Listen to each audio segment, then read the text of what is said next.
You are your child's first teacher. How much thought have you given to your child's future? In 3 years, my daughter will be 18.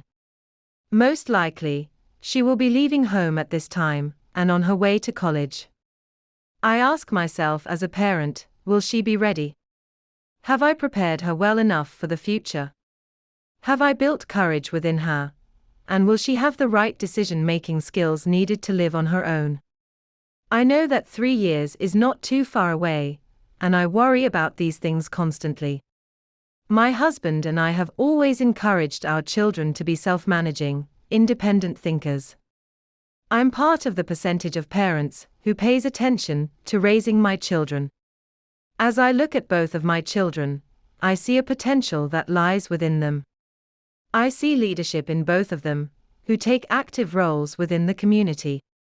They look up to my husband and I as mentors, so it is our job as parents to help them realize the talent within themselves that they possess.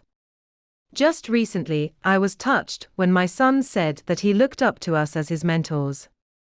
I'm constantly encouraging my children to think for themselves.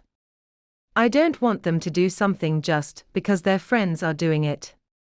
At the same time, I do not want them missing great opportunities in life just because their friends are not doing it. My daughter starts high school tomorrow. She was approached by the coach of the basketball team on registration day, and he encouraged her to come try out for the team. Her first response was to ask a friend to try out with her. I explained to my daughter that she needs to start making up her own mind, and that it was time to stop mirroring what her friends were doing, or not doing. My children and I talk regularly about their future, and their hopes and dreams. We talk about what they want out of life. Time alone together, whether it's going for a walk, or coffee time at Tim Hortons, gives great opportunities for me to sit down and listen to what my children are saying. Treat children like people.